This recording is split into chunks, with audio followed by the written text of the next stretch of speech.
నమస్తే. Welcome to our channel. Senior journalist Damu Balaji గారు ఉన్నారు. వారితో మాట్లాడదాం. సార్ నమస్తే సార్. నమస్తే. సార్ కొరడాలి నాని అనుచరులని 10 మందిని అరెస్ట్ చేసినట్టు, అలాగే కొడాలి నాని అనుచరులు ప్రధాన అనుచరుడైన కాళీని అస్సాం నుంచి తీసుకొచ్చి అరెస్ట్ చేసినట్టు కూడా తెలుస్తుంది సార్.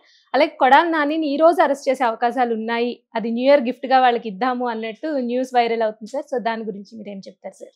న్యూ ఇయర్ గిఫ్ట్‌గా కొడాలి నాని అరెస్టు అని హ్మ్. వార్త వైరల్ అవుతుంది మార్నింగ్ నుంచి.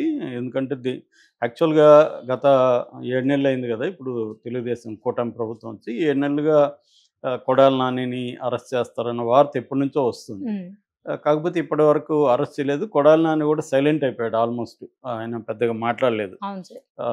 సో, అంటే తెర వెనుక ఏమన్నా జరిగిందా అన్న ఒక డౌట్‌లు కూడా చాలామందికొచ్చాయి. ఎందుకంటే ప్రధానంగా తెలుగుదేశం కూటమి ప్రభుత్వం వచ్చిన తర్వాత ఆహ్, వైసీపీలో ఉండే చాలామందిని అరెస్ట్ చేస్తారు. హ్మ్. ముఖ్యంగా కొడాలి నాని, వల్లభనేని వంశీ, రోజా, అవును అంబటి సార్. రాంబాబు, పేర్ని నాని ఇలాంటోళ్ళు వైసీపీ తరపున తెలుగుదేశం వాళ్ళ మీద, నాయకుల మీద పర్సనల్ అటాక్స్ కూడా చేశారు. అందులో ఫ్రంట్‌లో ఉండేది కొడాలి నాని అండ్ రోజా హ్మ్. మనం చెప్పుకోవచ్చు. అవును సార్. సో, వీళ్ళు ఎంత అట్లాగే వల్లభనేని వంశీ గూడా. ఎందుకంటే వల్లభనేని వంశీ అయినా, కొడాలి నాని అయినా ఒకప్పుడు తెలుగుదేశంతో అసోసియేట్ అయిన వాళ్ళు. హ్మ్. ముఖ్యంగా వల్లభనేని వంశీ అయితే తెలుగుదేశం తరపునే ఆయన గెలిచి ఇటొచ్చేసాడు. హ్మ్. సో, వాళ్ళు పర్సనల్ అటాక్స్ చివరికి లోకేష్ పుట్టుక గురించి గూడా, భువనేశ్వర్ గారి గురించి కూడా చాలా దారుణమైన కామెంట్స్ మాట్లాడడం. ఇంకా అవును సార్. కొడాలి నాని అయితే ఇంకా అతని భాష గాని, అతను హ్మ్.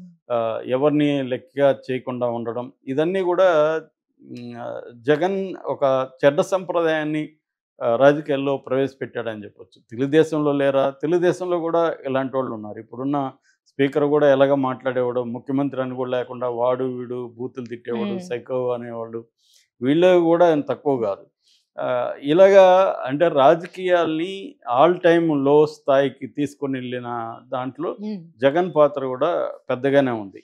అంటే వాళ్ళు జేస్తున్నారు కాబట్టి మేము జేస్తున్నాం అని చిన్నపిల్లల్లాగా వాడికిచ్చాడు కాబట్టి నేనిచ్చాను సార్ అన్నట్టుగా తప్ప, హ్మ్. హ్మ్. రాజకీయాల్ని హుందాగా గూడా నడపొచ్చు. చాలామంది సబ్జెక్ట్ మాట్లాడడం, హుందాగా మాట్లాడేవాళ్ళు గూడా ఇరువైపులా ఉన్నారు. అవును సార్. కానీ వీళ్ళనే పాపులరైజ్ చేయడం, వీళ్ళ దగ్గర హ్మ్. తిట్టిచ్చడం, తిట్టే వాళ్ళకి పెద్దపీట వేయడం.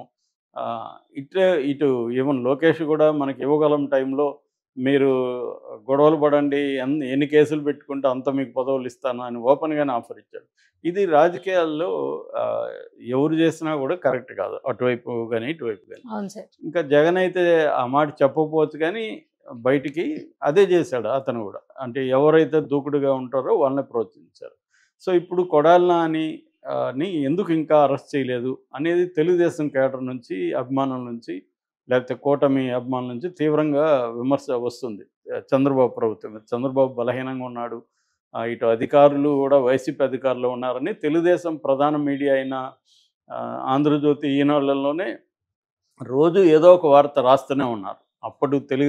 అప్పుడు వైసీపీ అధికారంలో ఉన్నప్పుడు ఏ అధికారులైతే ఆహ్, విపరీతంగా రెచ్చిపోయి ఇటు కేడర్ మీద తెలుగుదేశం, జనసేన కేడర్ మీద దాడులు చేసి, వాళ్ళని అరెస్టులు చేసి, ఇలాంటివి చేసిన పోలీసు అధికారులు కావచ్చు, ఐఏఎస్‌లు కావచ్చు, వాళ్ళే ఇప్పుడు గూడా రాజ్యమేలే పరిస్థితి ఉంది. నిన్న గూడా వ్యవసాయ శాఖలో ఒక అధికారి లంచాలు తీసుకొని ఎలా వేధిస్తున్నాడనేది హ్మ్. ఈనాడులో వార్తొచ్చింది.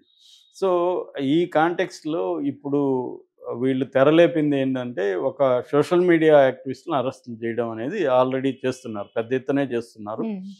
సో, దాంట్లో ఇప్పుడు చాలా కోర్టులు గూడా ఇన్వాల్వ్ అవుతున్నాయి. నిన్న గూడా హైకోర్టు పోలీసుల మీద చాలా తీవ్రమైన వ్యాఖ్యలు చేసింది. ఎందుకంటే పోలీస్ స్టేషన్‌లలో పెట్టుకొని వీళ్ళని ఈ కార్యకర్తల్ని టార్చర్ చేస్తున్నారని వైసీపీ నాయకులు గావచ్చు, ఫ్యామిలీ మెంబర్స్ గావచ్చు కోర్టుకి చెప్తుంటే, ఆహ్, ఆ ఫుటేజ్ ఇవ్వమని కోర్టు అడుగుతుంటే ఇప్పటివరకు పోలీసులు ఫుటేజ్ ఇవ్వట్లేదు. ఏదో ఒక కారణం చెప్తున్నారు.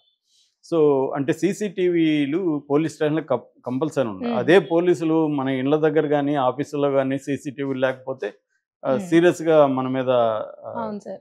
కోపం హ్మ్. చేసుకుంటారు. మన ఆఫీస్ అంటే కంపల్సరీ సీసీటీవీ. సీసీటీవీలు ఉండాలి. హ్మ్. ఈవెన్ ఇళ్ళ దగ్గర కూడా సీసీటీవీలు కంపల్సరీగా పెట్టిస్తున్నారు. అవును సార్. కానీ అలాంటి వాళ్ళు పోలీస్ స్టేషన్‌లో ఎందుకు సీసీటీవీలు హ్మ్. పెట్టుకోవట్లేదు? అంటే కావాలనే వాళ్ళు చేసే రాజ్యాంగేతర లేకపోతే ఆహ్, లాకప్ వైలెన్సు దీని బయటకొస్తదని వాళ్ళు క్లియర్‌గా పెట్టుకోవాలి. అది కోర్టు చేస్తుంది.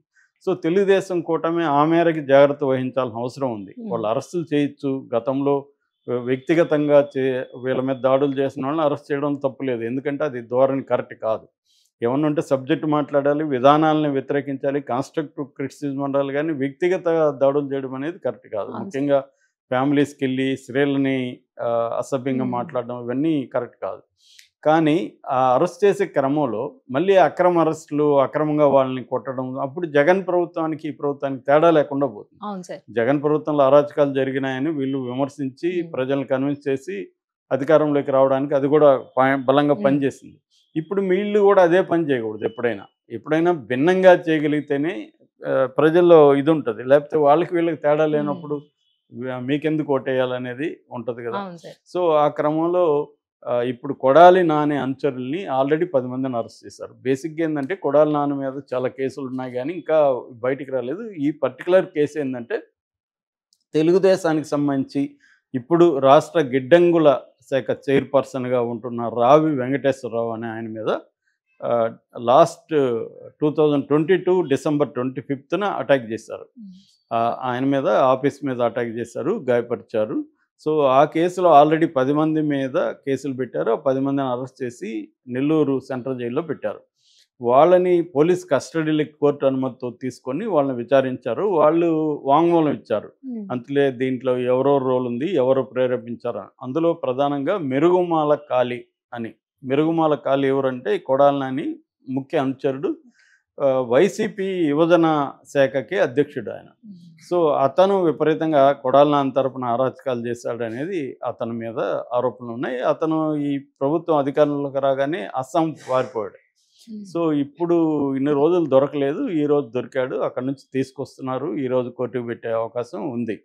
సో అతను వస్తే ఆల్రెడీ వాంగ్మూలాలు ఇచ్చిన వాళ్ళ అనుచరులు వాంగ్మూలాలు ఇచ్చారు కదా, ఆ వాంగ్మూలాల్లో కూడా క్లియర్గా కొడాలి నాని రోల్ ఉందనేది వాళ్ళు చెప్పారు. అట్లాగే తెలుగుదేశం ఆఫీస్ మీద దాడి కేసులో కూడా కొడాలి నాని పేరు ఉంది. ఆల్రెడీ దాంట్లో చాలామందిని అరెస్టులు కూడా చేశారు.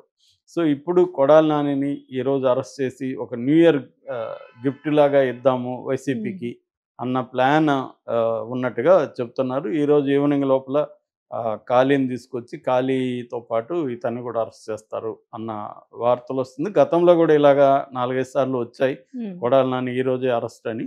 బట్ అదేమి జరగలేదు. ఇప్పుడు ఏ స్థాయిలో జరుగుతుందనేది మనం చూడాలి. రెండోది ఏంటంటే ఒక పద్ధతిగా వెళ్తున్నట్టుగా కూడా అర్థమవుతుంది. ఎందుకంటే చంద్రబాబు ముందు నుంచి కూడా ఏంటంటే రెవెన్యూ పాలిటిక్స్కి ఆయన జనరల్గా దూరంగా ఉంటాడు. కానీ ఈసారి ఏంది ఆయన మీద కూడా ఇటు లోకేష్ ఒత్తిడి ఉంది, ఇటు పవన్ కళ్యాణ్ ఒత్తిడి. పవన్ కళ్యాణ్కి రెవెన్యూ పాలిటిక్స్ గట్టిగానే ఉన్నాయి, లోకేష్కి స్ట్రాంగ్గా ఉన్నాయి. ఎందుకంటే పవన్ కళ్యాణ్ ఫస్ట్ టైం అధికారంలోకి వచ్చాడు. తన అధికారాన్ని ఉపయోగించి గతంలో తనని కానీ తన పార్టీ మెంబర్స్ని కానీ ఇబ్బంది పెట్టే వాళ్ళని ఆయన ఇప్పుడు ఇబ్బంది పెట్టాలని ఆలోచించడం అనేది సహజమే, అది పవన్ కళ్యాణ్ స్థాయి వాళ్ళకి. సో కాకపోతే ఏంటంటే పవన్ కళ్యాణ్ కూడా ఆలోచించుకోవాల్సింది, వాళ్ళలాగే మనం బిహేవ్ చేస్తే మనకి వాళ్ళకి తేడా ఏముంటుంది అంటే, పవన్ కళ్యాణ్ గతంలో ఏంది ఒక్కొక్కరిని వాడిని ఈడ్చుకొని వస్తాను, కడ్రాయిడ్తో తీసుకొస్తాను, ఇలాగంతా స్టేట్మెంట్లు ఇచ్చాడు. అంటే రాజకీయాలు ఏంటంటే ఒక్కొక్కసారి రాడికల్గా మాట్లాడకపోతే ప్రజలు లేకపోతే అభిమానులు లైట్ తీసుకుంటారు. కాబట్టి వాళ్ళని రెచ్చగొట్టే విధంగా మాట్లాడాలి అనేది ఒకటి వచ్చేసింది. ఇప్పుడు ఏంటంటే ఎవరికి ఏ పొలిటికల్ పార్టీకి బేసిక్ ఎసెన్స్లో తేడా లేదు. వాళ్ళు ఏ ఐడియాలజీ చెప్పినా ఫైనల్గా పవరే ఐడియాలజీ. పవర్ కాని ఐడియాలజీ ఏది లేదు. పైకి హిందుత్వానో, కులమో, ప్రాంతమో, ఇంకోటో లౌకికమో ఇవన్నీ మాట్లాడతారు. కానీ ఎసెన్స్ ప్రాక్టీస్ కానీ మనం చూస్తే ఎవరికేం లేదు. బీజేపీకి కూడా హిందుత్వం కంటే కూడా అధికారం ఇంపార్టెంట్. అట్లాగే మిగతా వాళ్ళు ఏ ఐడియాలజీ చెప్పినా ఫైనల్గా అధికారం కోసం ఏ స్థాయి కన్నా దిగజారి, ఏ స్థాయి కన్నా వెళ్ళి ప్రత్యర్థుల్ని ఏ స్థాయిలో అయినా వాళ్ళని అణిచివేసి ప్రత్యర్థి పార్టీని పొలిటికల్గా చంపేసి తాము అధికారంలోకి రావాలి, అధికారంకి వచ్చినాక ఈ అధికారాన్ని ఉపయోగించుకొని ఇంకా తొక్కేసి నిలబెట్టుకోవాలి అన్న ఐడియాలజీనే అందరికీ ఉంది. సో అది తప్ప ఇంకేం లేదు. అందుకని మనకు కానీ చూస్తే ఒక డిజావ్ ఫీలింగ్ అంటారు, ఫ్రెంచ్ పదం డిజావ్ అని ఉంటుంది. డిజావ్ అంటే ఇప్పుడు మనం ఫేస్ చేసేదాన్ని గతంలోనే ఫేస్ చేసినట్టు ఒక ఫీలింగ్ కలుగుతూ ఉంటుంది. ఇప్పటి అనుభవం గతంలోనే అనుభవించినట్టుగా మనకి చాలాసార్లు అనిపిస్తుంటుంది. సో దాన్ని డిజావ్ అంటారు. దాని మీద సినిమాలు కూడా వచ్చాయి. సో అలాంటి ఒక డిజావ్ ఫీలింగ్ అంటే ఇది ఒక్కొక్కసారి మనకి ఇది వైసీపీ ప్రభుత్వమా తెలుగుదేశం ప్రభుత్వం అన్న డౌట్ కూడా వచ్చే విధంగా కొన్ని రకాల సంఘటనలు చూసినప్పుడు కనిపిస్తూ ఉంటుంది. ముఖ్యంగా పవన్ కళ్యాణ్ వీళ్ళని చూస్తే లోకేష్ ఈ మధ్య బయటికి కనపడలేదు, అతను వెనకున్నాడు, ఇది చేస్తున్నాడు తప్ప పవన్ కళ్యాణ్ మాత్రం ఓపెన్గానే వచ్చాడు. తనకు కూడా ఒక అజెండా ఉంది. ఎందుకంటే ఈ కూటమిలో ఉంటూనే తను ఒక మాస్ లీడర్గా ఎదగాల, తను సీఎం కావాలనేది తనకున్న అజెండా. ఎందుకంటే ఇటు చంద్రబాబు నీడనో లోకేష్ నీడనో అతను ఊడిగం చేయడానికి రాలేదు పాలిటిక్స్లకి, అతను సీఎం కావాలనుకున్నాడు. కాబట్టి ఇవాళ పవర్ ఉంది, పవర్ను ఉపయోగించుకొని తను ఎలివేట్ అవ్వాలి అనేది అతను సిస్టమేటిక్గా వెళ్తున్నాడు. ఈ క్రమంలో అతని టార్గెట్ అంతా కూడా వైసీపీ మీదే ఉంటుంది. ఎందుకంటే వైసీపీని వీక్ చేస్తే ఆ ప్లేస్లకి తను రావచ్చు అనేది పవన్ కళ్యాణ్కు ఉన్న లక్ష్యం. అప్పుడు ఏందవుతుంది, తెలుగుదేశం వర్సెస్ పవన్ కళ్యాణ్గా మిగులుతారు. వైసీపీని కానీ తగ్గిస్తే ఎట్లాగో పవన్ కళ్యాణ్కి బీజేపీ సపోర్ట్ ఉంటుంది. సో అప్పుడు నెక్స్ట్ తెలుగుదేశం సంగతి తర్వాత చూసుకోవచ్చు అనేది పవన్ కళ్యాణ్ బీజేపీ కలిసి వేస్తున్న ప్లాన్. దాని ప్రకారం వెళ్తున్నారు. ఈ క్రమంలో వైసీపీలో ఉండే వాళ్ళని కొంతమందిని జనసేనలో కూడా పెద్ద ఎత్తున పవన్ కళ్యాణ్ చేర్చుకుంటున్నాడు. ఇట్లాంటి వాళ్ళని చేర్చుకునే ప్రసక్తి లేదు, వాళ్ళని తొక్కేయాలి. అంటే కొంతమందిని కేసులు పెట్టి ఇంకోటి తొక్కేసేయాలి, కొంతమందిని తమ పార్టీలోకి తీసుకోవాలి. ఈ ప్లాన్ అమలు అవుతుంది ఆల్రెడీ. దీన్ని మెల్లమెల్లగా పెంచుకుంటూ వెళ్తున్నారు. ఈ క్రమంలో కొడాలి నాని లాంటి వాళ్ళని ఖచ్చితంగా అరెస్ట్ చేసి జైల్లో పెట్టడం అనేది అయితే గ్యారంటీ. ఇది ఈ రోజా రేపు అనేది మనకి తెలిసిపోతుంది. Right sir, thank you sir.